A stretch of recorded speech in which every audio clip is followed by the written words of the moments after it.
નમસ્કાર ખેડૂત મિત્રો, જય દ્વારકાધીશ અને પશુપાલક મિત્રોને જય ઠાકર આપણી તરફથી। આજની તારીખ છે 27 માર્ચ 2024। એ આ ખૂણામાં જો તમને દેખાઈ રાખી દીધી। મિત્રો આજે આપણે વાત કરવાની છે જે કાલે વિડીયોની અંદર આપણે ચર્ચા કરી હતી કે પશુને ગરેચી અને કેલ્શિયમની ઉણપ હોય તો શું કરવાનું, અને ભેગો એક ટોપિક નાખી દઉં કેમ કે બધા તબેલાવાળા લગભગ 60 થી 70% પશુપાલક મિત્રો ખડાયેલ ઉજેરતા જ હોય છે, 30% જ નહીં ઉજેરતા હોય। એટલે ખડાયેલ એટલે કે પાડી, નાની પાડીને મોટી કરી અને ભેંસ બનાવતા હોય। તો આ વિશે આપણે ચર્ચા કરવાની થાય છે। તો સૌથી પહેલા આપણે કે નાની પાડી હોય એનો કઈ રીતે ઉછેર કરવો અને એને કઈ રીતે ખડાયેલ બનાવી અને ગરમીમાં લઈ આવવી। આજના પશુઓમાં લગભગ મૂંગી હિટ થઈ ગઈ છે, એટલે કે ડણે દેતું નથી। તો ખાસ કરીને આવા લક્ષણો હોય તો એનું પણ વિડીયો આગળ મેં બનાવ્યો હતો કે એના લક્ષણો પારખવાની। તો શરૂઆત આપણે પશુને જે ગરેચી થઈ હોય ત્યાંથી કરી। ગરેચી એટલે મિત્રો એક વસ્તુ એવી છે કે પશુની અંદર થતો રોગ કે જે અહીંયા ગળાનો ભાગ હોય ત્યાં એને મોટો ગાંઠો ઉપડે, પછી બહાર થોડોક દેખાય પણ અંદર વધારે જાતો હોય। એની તો કાલે ચર્ચા તમને કરી હતી નિમક પશુમાં ઉપયોગ આવે વિશે।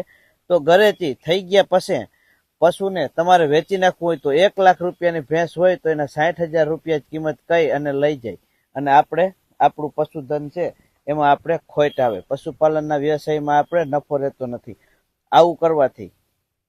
તો એના માટે બેસ્ટમાં બેસ્ટ ઉપાય છે કે જ્યારે તમને જણાય કે ભાઈ ગરેચી છે તો હવે આપણો આનો ઈલાજ કઈ રીતે કરવાનો, પશુને નિમક ખવડાવવું ચાલુ કરો। ત્યાર પછીના આગળ કે શું કરવાનું કે ગરેચીનો ગાંગડો મોટો થઈ ગયો તો જે એરંડિયું આવે છે કોસ્ટર ઓઇલ, આપણે લગભગ તમને ખબર હોય તો દાણાની અંદર ભેળવતા હોય કે એની અંદર જીવાત પડે નહીં।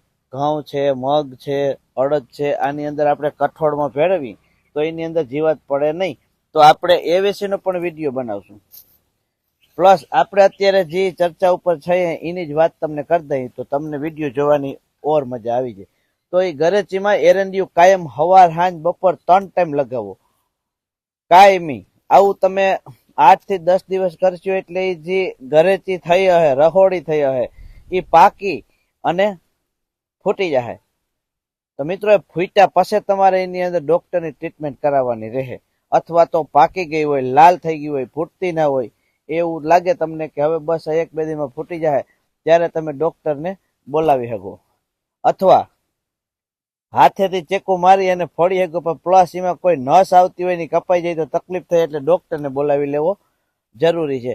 કેમ કે જે વસ્તુ છે આપણા હાથથી ના થતી હોય એમાં આપણે ડોક્ટરને બોલાવવામાં વાંધો નમરે, પણ નકર તમે જો એરંડિયું નહીં ચોપડો તો આ તમારે જે ગરેચી હશે એ પાકવાની જ નથી, અને તમારું પશુ ને જે છે ગરેચી માથે ઓછી દેખાતી હે ઉપર, અને જે છે એ અંદર વધતી જાહે, અને પછી થોડાક દિવસમાં તમારું પશુ જવું હોય તો જાહે। હજી કઈ આવા બધા આ રોગમાં પશુ મૃત્યુ પામી ગયા એવું કઈ થયું નથી।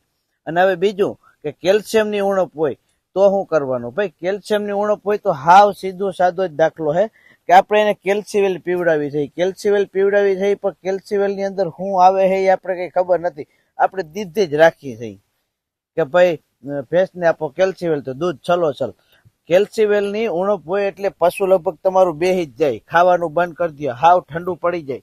ડોક્ટર આવે, કાચનો બાટલો આવે, કાનમાં મારે એટલે પશુ સીધું ઊભું થઈને ખાવા માંડે। એ કેલ્શિયમની બોટલ હોય। આ બોટલ એવું નથી કે મારી ભેંસને ના ચડાવવું પડે, કેલ્શિયમ ડાઉન થઈ જાય એટલે ઘડીકમાં ખબર પણ ના પડે, પણ ના થવા દેવું હોય ડાઉન તો તમે આજથી જ એક નિર્ણય કરી લ્યો કે પશુને જે આ પાણીના અવેડા હોય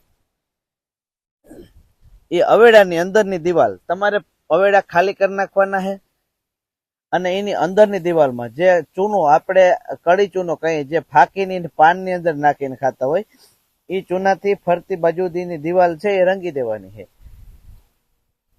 આ કરવાથી તમારા પશુને કેલ્શિયમની ઉણપ દૂર થઈ જાય? ના, હજી આની અંદર ઘણું બધું સમાયેલું છે। તો દિવાલો એ રંગી પછી એને હુકાવા દેવાની, હુકાઈ જાય ત્યારે તમારે પાણીના કુંડા ભરવાના રહીએ। અને મિત્રો ઘણા બધાને અત્યારના જમાનામાં ઓટોમેટિક તબેલા થઈ ગયા છે. ઓટોમેટિક તબેલાની અંદર તો આવડા કુંડા હોય. તો આની અંદર પશુને કઈ રીતે ચૂનો પીવડાવવો એ પણ તમને હું બતાવીશ. આ કુંડાની દિવાલો રંગાઈ ગયું. તમારે આવું અઠવાડિયામાં એક વખત કરી નાખવાનું છે. જેને મોટા કુંડાની અંદર ભેહું પીતી હોય કે ગાયું પીતી હોય કે કોઈ પણ પશુ, તો એને આ રીતે કરવાનું છે. પ્લસ કે કુંડા જે આપણે ઓટોમેટિક હોય આવડા એની અંદર તમારે પશુને પાણી પીતા હોય તો તમારે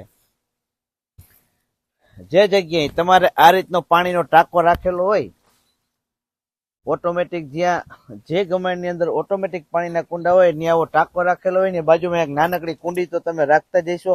એની અંદર વાલ હશે ફુગાવાળો, એ વાલથી જ બધું પાણી તમારું કંટ્રોલ થતું હતું.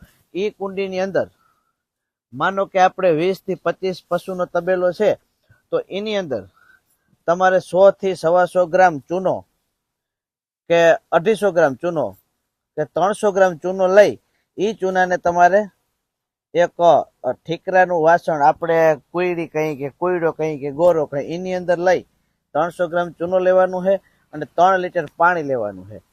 એ પાણીની અંદર ચૂનો તમારે હલાવી અને રાખી દેવાનો છે. આખી રાત રહેવા દો.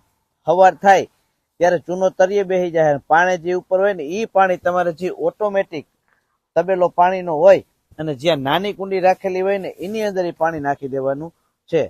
અને પછી બધી તમારી ભેંસ કે ગાય પીએ એમ આગળ બધાને કેલ્શિયમ મળતું જાય. તો આ ટ્રીટમેન્ટ છે કેલ્શિયમની, એ તમારે અઠવાડિયામાં 2 વખત કરવાની રહે. તો મિત્રો આ રીતે કંઈક આપણા વિડીયોનો ટોપિક છે, જે આપણે પાડી ઉછેરવાની તો ઘણી વખત આપણે વાત કરી દીધી છે, પણ આરે ના આવતું હોય તો પાડી ઉછેર વિશેનો વિડીયો નાખેલો હતો. અને કે જે ખડાયેલ થઈ ગઈ આરે ના આવતી હોય તો તેને આરે આવવા માટે શું કરવું પડે એની વિશેષ ચર્ચા જે છે એ ચર્ચા તમને આવતા વિડીયોમાં જોવા મળશે.